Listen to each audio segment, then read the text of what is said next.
abera banezererwa izina rya Yesu abatinyuka. Nongeye kubaramutsa mwese bwakeye Imana yo mwijuru ibahezagire. Turanezerewe kuba imbere y'Imana muri uyu mwaka mushasha, kandi mwese ndabifurije umwaka mwiza mwese.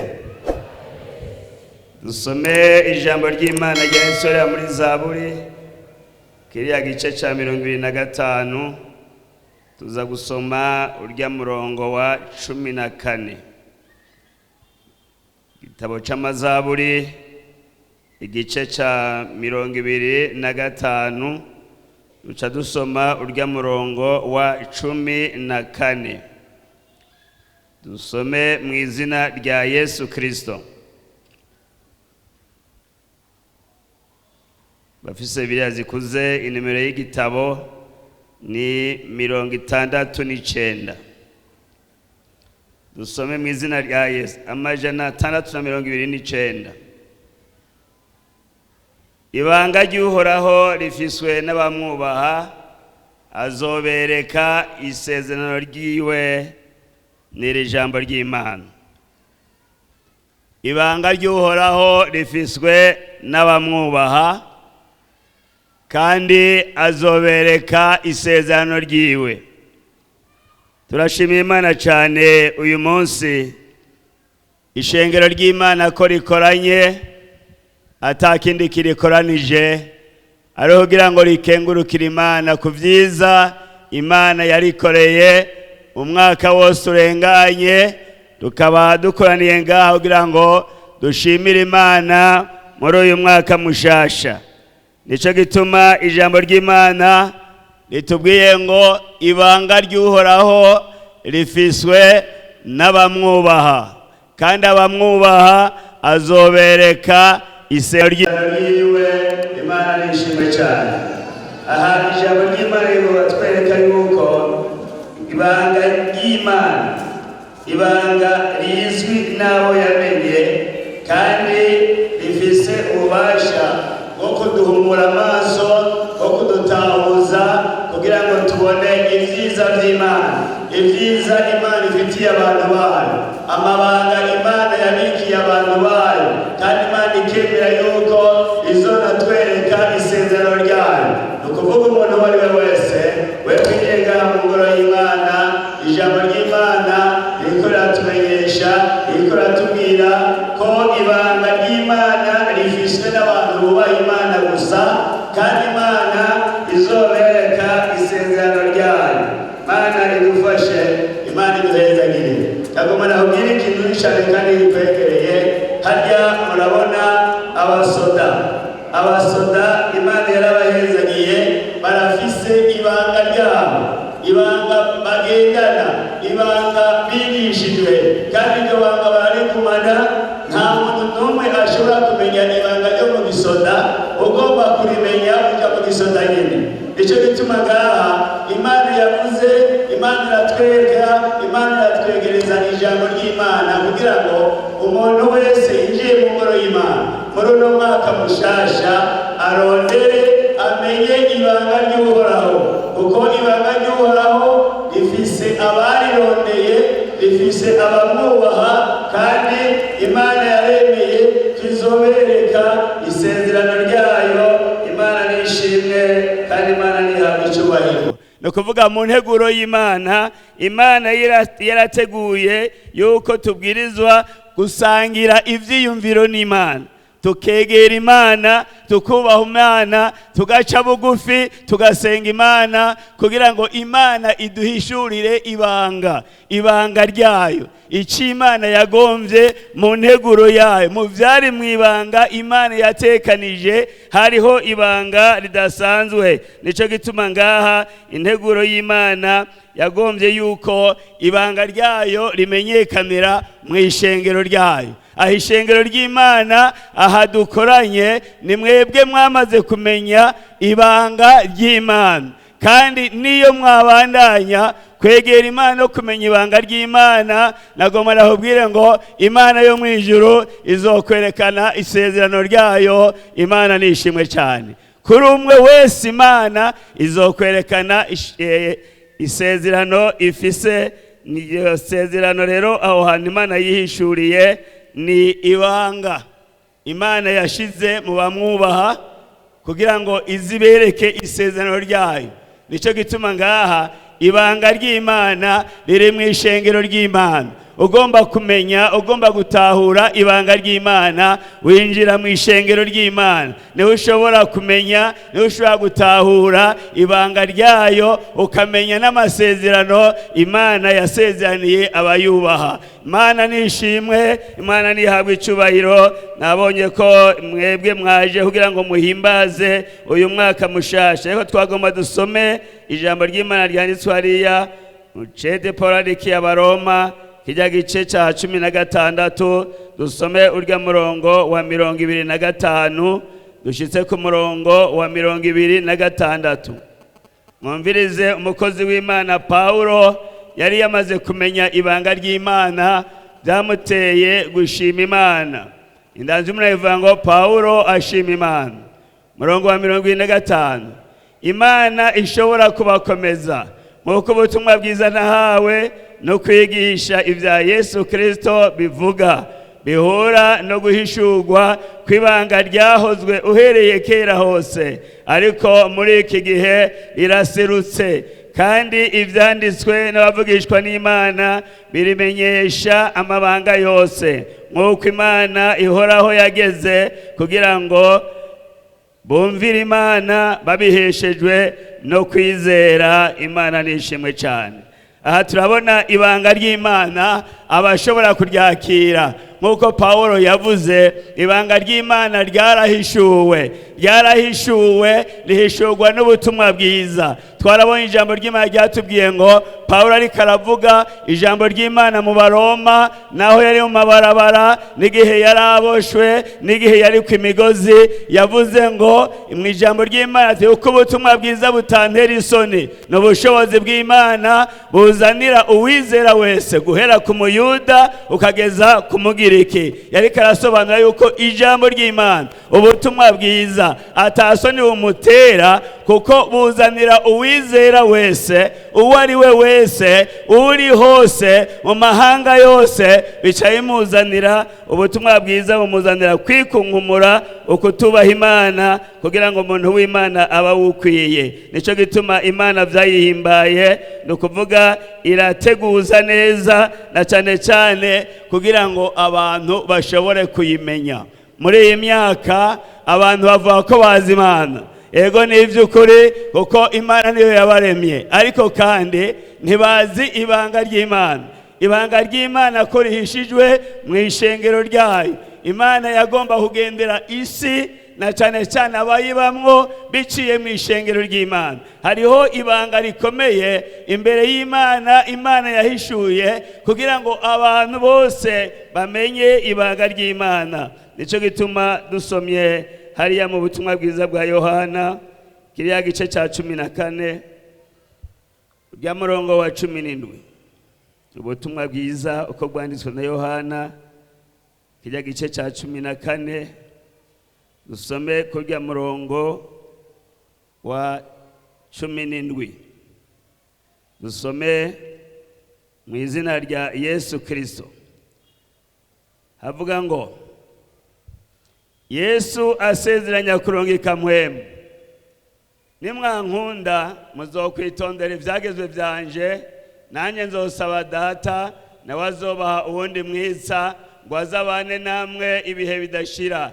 Niwe mpwemu w'ukuri, uw'abisi badashobora kwakira, kuko batamubona kandi batamuzi. Mweho muramuzi kuko abana namwe, kandi azoba muri mwebwe. Imana nishimwe cyane. Aha ni Yesu Kristo igihe yagomba gusezera abigishwa biwe, yabasigaranye ibanga ry'Imana. abasigarana icyari kubabera cyiza. Icyo Yesu yagomba kumenyesha abigishwa biwe, na cyane cyane mu ibanga ry'Imana, kuko ijambo ry'Imana ryatubwiye ngo ibanga ry'Imana rifiswe n'ababyubaha, kandi ngo izobamenyesha isezerano ifise kuri bo. Aha rero Yesu ariko arabwira abigishwa biwe, ariko arabamenyesha ati ndimwankunda muzokwitondera ibyagezwe byanje, nanjye nzosaba Data azobarungikira uwundi mwisa kugira ngo ashobore kubana namwe, mweho muramuzi kuko aba muri mwebwe. Iri jambo ryari rikomeye Yesu yabwira abigishwa biwe. Yesu yari karabamenyesha amasezerano y'Imana, ibanga ry'Imana libwirizwa kuzokorera mu ishengero ry'Imana nyene. Iryo banga ry'Imana ryarire nuko mu vy'Imana yateguye mu nteguro yayo, abari mu ishengero ryayo babwirizwa kuronka mpwemu yera. N'abigishwa byarabatangaje, iryo banga ryari rishasha. Yesu arababwira ati mweho muramuzi kuko abana namwe, mweho muramuzi kuko abana namwe, kandi azoba muri mwebwe. Mugabo ni mpwemu w'ukuri, uw'abisi badashobora kumenya, badashobora kwakira, atariko mweho abana namwe. Imana nishimwe cyane. Aha Yesu Kristo yariko arabwira abigishwa biwe mu nteguro y'Imana ibizobwirizwa gushikira ishengero ryiwe ryose, kugira ngo bashobore kumenya ibanga ry'Imana, icyo Imana yatekanije, ivyari mu migambi yayo, ivyari mu bugombe bwayo, kugira ngo abantu bayo bose bashobore kumenya ubwo bugombe bw'Imana. Nico gituma yababwiye ati mweho muramuzi. Ndaza abanyagitega namwe muramuzi. Uwo mpwemu muramuzi? Sa? Nohava ndabagerageza navuga nti abamuzi kiriza amaboko. Ariko ndababaza ijambo rimwe gusa ridufasha. Uwo mpwemu umuntu amuronka ryari? Sa?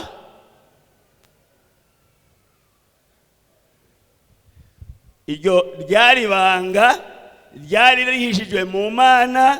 Imana yagomba guhishurira abantu bayo bose, kugira ngo abantu bamenye ibanga ry'Imana, hanyuma batahure, mbere bamenye isezerano Imana yari ifise ku bantu bayo. Nico gituma ngaha nagoma nababwiye ngo iyo umuntu ubonye ahagurutse akaza gufukama harya si wababigize, hari kiba kimutumye, hari kiba kimucira urubanza, hari kiba kimutunza urutoke, hari icaba yibonyemwo ko akeneye kwakira Imana kugira ngo bishoboke ibyaha bye bihanagurwe. No kuvuga rero umuntu aronka mpwemu yera urya munsi ubonye akojeje ivi hasi agasaba imbazi imbere y'Imana, akoze b'Imana bakamara kwibiganza bakamusengera, umuntu acaronka mpwemu.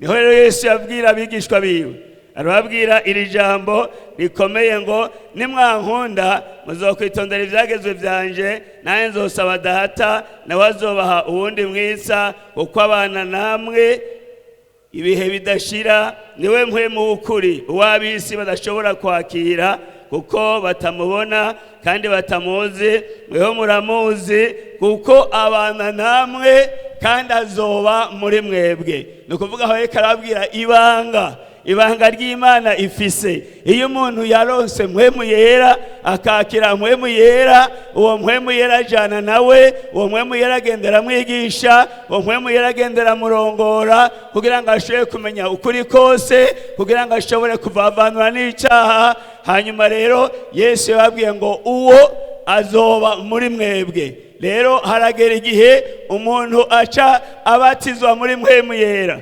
Nukuvuga ibanga ry'Imana Imana yashize mu ishengero. Nuko muzobona muri iyi myaka muri iki gihe cy'umuvyuro Imana igendera ishengero ryayo, ugasanga abantu benshi baramaze kubatizwa muri mpwemu yera, baramaze kuzura mpwemu yera, baramaze no kuronka ingabire za mpwemu yera. Ishengero rero rigaca rikomera, ishengero rikagenda neza. Niryo banga Imana yari ifise kandi yagomba guhishurira abantu bose abari mu isi bose kugira ngo babimenye, mugabo babimenyeye ku ishengero ry'Imana. Maze iminsi ndiko ndigisha icerekeye ishengero ry'Imana. Nari mu mugambi wo kugira ngo nkundishe ishengero kugira ngo abanyeshengero bakunde ishengero ryabo. Mbega abanyagitega murakunda ishengero ryanyu? Murakunda ishengero ryanyu? Maze iminsi aricyo cigwa ndiko ndigisha mbwira abanyeshengero ko bakwiye gukunda ishengero, ko bakwiye kuvugira ishengero, ko bakwiye kuvuga ubutumwa mu ishengero kugira ngo abantu bihane, abantu bakizwe. Kandi nkavuga nti babwirizwa no kugwanira ishengero kugira ngo ishengero barimenye ko ryabo, kuko niryo banga Imana yahaye abantu bayo kugira ngo bagendere muri yo.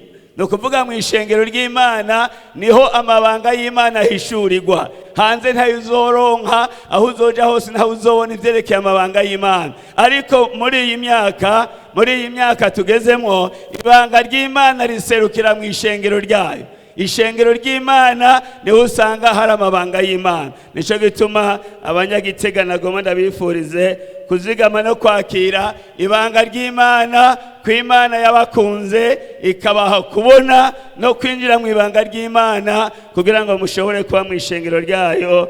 Imana nishimwe cyane. Iryo rero ryari ibanga ryari ryaranyegejwe. Paulo yarabivuze cyane cyane, ariko aravuga ko hariho abantu babwirizwa kumenya Imana baciye mu ishengero ry'Imana, ko atayindi nzira, atahandi hariho ni guca mu ishengero ry'Imana kugira ngo umenye ibyiza byose Imana yakubikiye, umunezero wose Imana yakubikiye. Nta handi uzowubona, uzowuhabwa, uzowusanga mu ishengero ry'Imana. Nico gituma ishengero ry'Imana mubwirizwa kurisengera, mubwirizwa kurikunda, mubwirizwa kurivugira kugira ngo rigire ububasha mu isi, kuko ijambo ry'Imana riratwereka neza ko Imana, Paulo yavuze ko Imana yagomba ko abantu, abakuru n'abahambaye, abakuru b'ahantu ho mu ijuru bamenyera ku ishengero ry'Imana ivyo Imana yateguye ku ishengero ry'Imana. Imana idufashe. Dusome hariya kiriya cete Paulo yandikiye Abanyefeso, kijya gice ca 3 ku murongo wa 9.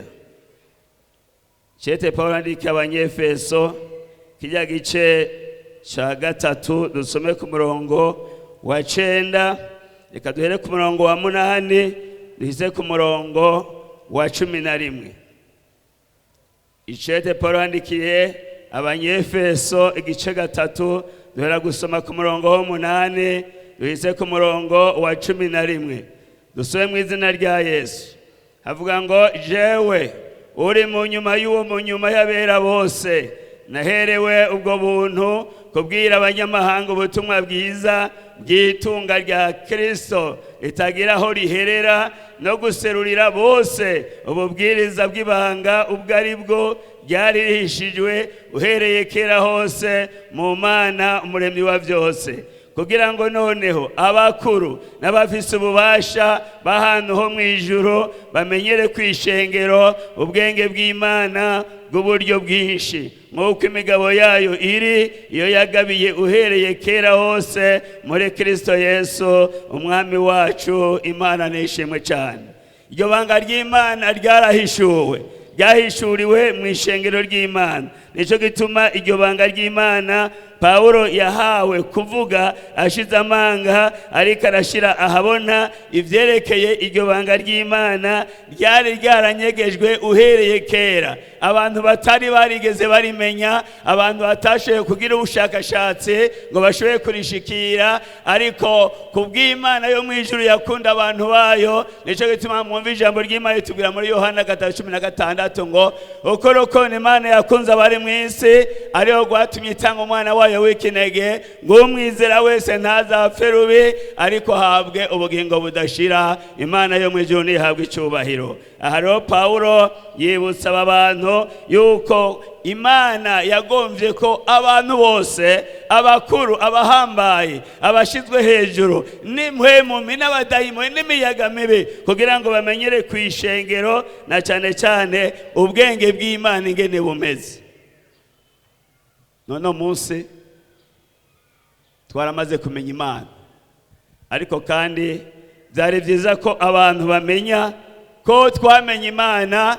Imana yaduhishuriye ibanga ryayo mu ishengero ryayo, kugira ngo tubone ubwenge bw'Imana ingene bumeze aho bugera. Hanyuma kandi Imana yongera guhishura kugira ngo tumenye n'ubushobozi bw'Imana ingene bungana. No munsi abantu benshi barafise ibibazo, mugabo ishengero ry'Imana ririho kugira ngo rihishure ubwenge bw'Imana. Kubwo ubwenge bw'Imana ubu ubwenge bw'Imana bukura mu ishengero ryayo, kandi Imana igomba nuko tumenya ububasha bw'Imana ingene bumeze. Nico gituma uyu munsi mu ishengero ry'Imana naho bazana abasazi, naho bazana abantu baboshwe, naho bazana abagwaye ingwara z'uburyo bwose, mu izina rya Yesu Kristo, kubera ububasha buri mu ishengero, ishengero risengeye uwo muntu arakira mu izina ryande, mu izina rya Yesu Kristo. Iryo nibanga Imana yahishije abandi bose, mugabo irihishurira ishengero ryayo kugira ngo tumenye ububasha n'ubwenge bw'Imana bikorera mu ishengero ryayo, kugira ngo ishengero ry'Imana rishobore kugenda neza. Nukuvuga imigabo yayo, imigabo y'Imana ukwiri iyo yagabiye kera muri Yesu Kristo, niyo vyaduhaye uyu munsi gutahura ibanga ry'Imana. Kwibanga ry'Imana riri mu ishengero, ko Yesu nawe yarisigiye ishengero kugira ngo ishengero rimenye ububasha n'ubushobozi bw'Imana bubwiriza gukora mu ishengero ry'Imana, kugira ngo ishengero ry'Imana rishobore gukura kandi rishobore kugwira. Rero yari integuro idasanzwe yo gusubiza ngo Imana yongere isubizeho mu izina rya Yesu Kristo icaha cari carononye isi yose. Yesu rero nta kindi cyamuzanye, yazanywe no kugira ngo ahishure ibanga ry'Imana. Amaze guhishura ibanga ry'Imana, yongera asangangure ivy'icaha cazanye mu isi, kugira ngo asanasane abantu bayo, abantu b'Imana, kugira ngo bamenye Imana, bamenye n'ibanga ry'Imana, kandi bayimenyere ku ishengero ry'Imana. Nico gituma mubona ibikoreka mu ishengero ry'Imana n'igitangaza. Naco gituma mubona ishengero ry'Imana Satana aryanga, ishengero ry'Imana abadayimoni baryanga, ishengero ry'Imana imiyaga mibi ijyana. Uko ishengero ry'Imana niho hari ibanga ry'Imana, kandi mu ishengero ry'Imana niho Imana ihishurira ibanga ryayo, kugira ngo abo mu ishengero bamenye amabanga y'Imana, hama bakore nk'uko Imana igomba. Imana idufashe, Imana iduhezagire. Nico gituma iri shengero ry'Imana Imana yarishizeho kugira ngo ikoranirizemo abantu bose, amoko yose, imiryango yose, abari mu isi yose, kugira ngo bamenyere ubwenge bw'Imana ku ishengero ry'Imana. Nasomye mu ijambo ry'Imana havuga ngo nono munsi abamarayika barabirunguruka, nono munsi imiyaga mibi n'abadayimoni, nono munsi na Satane ngo aratangara abonye ibiriko birakoreka mu ishengero. Imana nishimwe cyane. Ishengero rero tumenye ko ibanga ry'Imana riri muri twebwe, tubwiriza kuzigama iryo banga ry'Imana twabikijwe, kugira ngo biduhe gushika ku masezerano Imana yasezeraniye abantu bose. Imana idufashe, Imana itugirire neza. Nagomba dusome aho nyuma gatoya Chede Parandiki y'Abanyefeso kijya gice cya 2, dusome umurongo wa 14, dusome n'umurongo wa 16. Chede Parandiki y'Abanyefeso kijya gice cya 2, dusoma urya murongo wa 14 duhise ku murongo wa 16. Dusome mu izina rya Yesu. Niwe mahoro yacu, kuko yahinduye y'amacakubiri kuba kimwe, ahomboye cya gisika cyo hagati cyadutandukanya. Ubwansi amaze kubuhinduza ubusa umubiri wiwe, nibwo byagezwe birimo amabwirizwa ava mu byashinzwe, kugira ngo muri we y'amacakubiri ayarememwo umuntu umwe musha, ngo azane amahoro atyo. Kandi wayo macakubiri amaze kuyagira umubiri umwe, ayuzurishe n'Imana umusaraba, awicishije bwa bwansi n'iri jambo ry'Imana. Yesu yaje gusangangura ivyari byarashizwe ku ngoma, ivyari abantu barishingiye, ariko Yesu Kristo amaze kuza yaciye ahindurana amacakubiri yatubuza ibyo dukora, amacakubiri yatugwanya mu kwizera kugira ngo dushobore kumenya Imana. Ayo yaje ayahinduza umubiri wiwe, agira ubushobozi, agira ububasha mu ishengero kugira ngo ibintu byose bigende neza. N'abariya bari baramaze kuba abaja b'icaha, n'abariya bari barajakariye mu mwiza wa Satani, n'abarya bari baraguye bagasubira inyuma, kugira ngo umwami Yesu y'amacakubiri bimwe by'ababurabuza abihomboze umusaraba wa Yesu Kristo, kandi ucukoraho bwa bwansi. Imana nishimwe cyane. Ishengero ry'Imana nitunezerwe muri uyu mwaka mushija mutanguye, musabe umwami Yesu kugira ngo ko muri mu ishengero ry'Imana abafashe kugira ngo mugende nk'uko Imana igomba ko tugenda. Nico gituma Yesu yabaye umurongozi waryo, yabaye umukuru w'ishengero. Nagomba dusome hariya aho nyene mu cete Paulo andikiye Abanyefeso, subira inyuma gatoya mu gice cya mbere, dusome urya murongo wa 22 na 23. Icete Paulo andikiye Abanyefeso igice cya mbere murongo wa 22 ize ku murongo wa 23. Havuga ngo, kandi yamushikirije byose ibishira munsi y'ibirenge vyiwe, kandi muhishengero ngo abe umutwe waryo wo gusumba byose, niwo mubiri wiwe unengesera byose hose. Imana nihabwa icyubahiro. Ni ukuvuga mwami Yesu Imana yamushikirije byose kugira ngo abe umutwe, abe umukuru w'ishengero.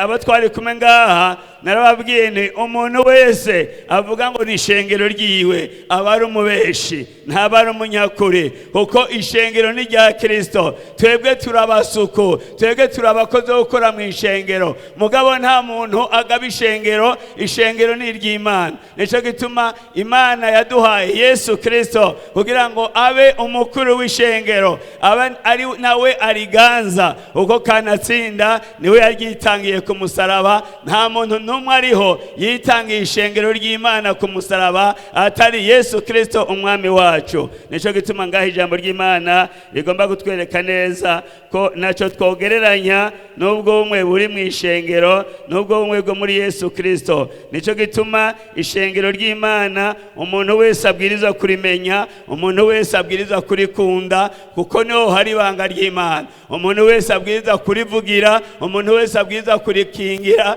umuntu wese abwirizwa kuriba hafi kugira ngo ibintu byose ashobore gutumbereza. Naho abantu bagomba kugaramika ishengero no gutumbereza. Umwami Yesu nico yadutumye natwe nk'abishengero ry'Imana, abamaze kwakira Yesu umukiza wabo, twamaze kumenya ibanga ry'Imana, tuyiteze amasezerano yose y'inahava Imana yadusezeraniye. Tubwirizwa kumenya ishengero turimo, hanyuma tukarigwanira, hanyuma tukariba hafi kandi twarikingira, kuko niho Imana yagombye kumenyeshereza ubwenge bwayo kugira ngo abantu babimenye, abantu baritahure. Mana rero dufashe, Imana tugire neza, uko iri shengero ry'Imana niho Imana yagombye kumenyeshereza ibanga ryayo abakuru n'abashizwe hejuru, impwemu zihumanye, abamarayika, kandi na Satani nawe nyene. Ijambo ry'Imana ritwereka yuko amaze kwaka ububasha iyo ariko arabona ibiriko birakoreka mu ishengero ngo aratangara cyane, aratangara kubona Imana imaze kutwihishurira, Imana ikaduha ibanga, ikadushikiza n'amasezerano yayo, duca dukora ibintu birengeye ivyiyumviro vy'amaso y'abantu, ivyiyumviro bw'ubwenge bw'abantu mu ishengero ry'Imana. Mana rero dufashe, Imana itugirire neza, byoba byiza umukristo wese akamenya uwari n'ico abwirizwa gukora kugira ngo tumenyeshe ubwenge bw'Imana, tumenyeshe ubasha bw'Imana, tumenyeshe ingene Imana imeze n'ingene Imana ikora. Dusome aho mu Banyefeso, dusubiremo dusome ga murongo kirya gice ca gatatu ku murongo wa 10. Igice ca gatatu umurongo wa 10 havuga ngo kugira ngo noneho abakuru n'abafise ububasha b'abantu ho mw'ijuru bamenyere kwishengero ubwenge bw'Imana n'uburyo bwinshi nk'uko imigabo yayiri iyo yagabiye uhereye kera muri Kristo Yesu umwami wacu. Imana yo mw'ijuru nihabwe icubahiro.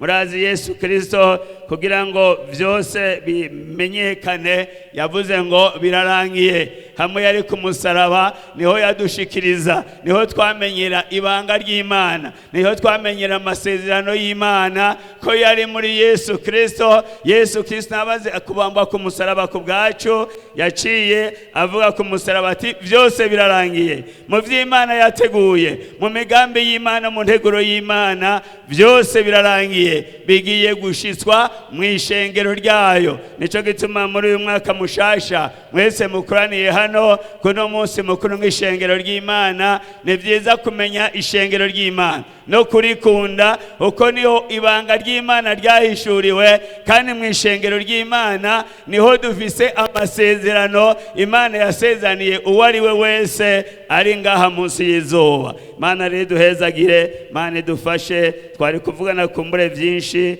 ariko nagomba mu dushome ijambo ry'Imana tudusozerera hariya mu ceda ca mbere canditswe na Petero kiriya gice ca mbere, dusome umurongo wa 12.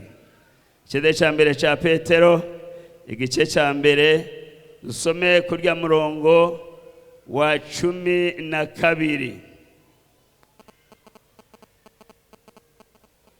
Kugira ngo mutahure neza ry'Imana rigomba kuvuga, duhere ku murongo wa 10 duhise ku murongo wa 12. Havuga ngo ivyako gakiza abavugishwa n'Imana aribo bavuze ubuntu mwagira muze muhabwe, barabirondera barasasira basesa igihe ico arico n'ibimenyetso vyaco cerekanwa na mpwemu wa Kristo yari muri bo, yavuga iyatagura ivy'imibabaro ya Kristo bitari bwabe, n'ivy'ubwiza bw'uburyo bwinshi bwagire buze buyiherukire. Kandi bahishurirwa yuko atari bo babyikorera, ariko ko ari mwebwe bakorera. Nivyo none mumaze kubarirwa n'abababwiye ubutumwa bwiza bavugishijwe na mpwemu yera yatumwe ava mu ijuru, kandi abamarayika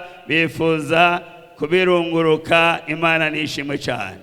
Ivyo turi mu uyu munsi, abamarayika barifuza kubirunguruka, abamarayika barifuza kubimenya, ariko twe twagiriwe ubuntu, ibanga ry'Imana rikadushikamwo, rigahishurwa muri twebwe, tukarimenyera mu ishengero ry'Imana n'amasezerano y'Imana dufise. Uno munsi ni wewe na jewe tubwiriza kwiyumvira, mbega Imana yampaye ishengero, mbega Yesu yapfiriye ishengero, mbega mpwemu yera akorera mu ishengero, jewe kugira ngo menye amabanga y'Imana no bigenza gute? Ikintu ca mbere no kubanza ukihana. Umaze kwihana rero ugaca wiga ijambo ry'Imana. Ijambo ry'Imana ryo guhishira ngo n'abakera, abavugishwa b'Imana ba mbere ba kera bavuga ivyo kuza kwa Mesiya kandi bakabivugana ukwizera bavuga bati aho gakiza kazoza mu isi. Uwo gakiza ni Yesu Kristo. Nico gituma twebwe twamaze kumenya Yesu Kristo, mwebwe shengero ry'Imana mwamaze kumenya Yesu Kristo, mwaramenye ibanga ry'Imana, kandi Yesu Kristo yaje kuduhishurira ivy'Imana igomba kuri twebwe abantu bayo kugira ngo turonke dushitswe ko amasezerano y'Imana. Mana rero dufashe, Mana duhezagire. Mwumvise yuko ijambo ry'Imana ryatubwiye yuko na Yesu yabwiye abigishwa biwe, ariko arababwira ati uwo mpwemu muramuzi kuko abana namwe kandi aba muri mwebwe kandi azoba muri mwebwe. Nico gituma dufise amasezerano y'inahava ishengero ry'Imana mu vy'Imana yaduteguriye uhereye mbere na mbere, uhereye ukuremwa kw'isi. Imana yari ifise integuro nziza kw'ishengero ryayo. Imana yari ifise ivyo igomba kugirira ishengero ryayo. Imana yari ifise amasezerano igirira abantu bayo. Nico gituma rero muri uno mwanya nagomba nakubwire ngo uno munsi uri ngaho imbere y'Imana, ariko ubwirizwa gusaba kugira ngo ushitse ko amasezerano yawe Imana yagusezeraniye. Aho umuntu wari we wese arafise amasezerano Imana yamusezeraniye. Woje imbere y'Imana ugasenga Imana, Imana yo guhishurira, ariko banje gukuraho icitwa icaha, uko icaha kikubuza kubona imigambi y'Imana, kubona n'amasezerano y'Imana. Ariko maze kwatura icaha cawe, umwami Yesu acawugirira neza, ibyaha vyawe birahanagurwa, ntivyongera kwibukwa n'imbere y'Imana, kandi uca uhinduka ukaba icaremwe gishasha, ivya kera bigashira, byose bigacika bisha, kugira ngo umenye amabanga y'Imana kandi wongere umenye n'amasezerano Imana ifitiye umuntu wese ari mw'ishengero, kuko Yesu Kristo nico camuzanye. Nico gituma rero tubiza kumenya Yesu wariwe n'igikorwa ciwe kw'ishengero ryiwe. Hama rero turi mw'ishengero tunezerwe ko dufise amabanga y'Imana, ko dufise ivy'Imana yadusezeraniye, bituma bigutera umunezero no kubandanya kuba mw'ishengero ry'Imana, na cane cane mu kwizigama no kuva mu caha, kugira ngo ugende nk'uko Imana igomba yuko abo yaremye bagenda. Imana rero duhezagire kandi tugirire neza. N'aya majambo Imana yamaye ngo tuyage kuno munsi, mwese abayumvise Imana nibahezagire.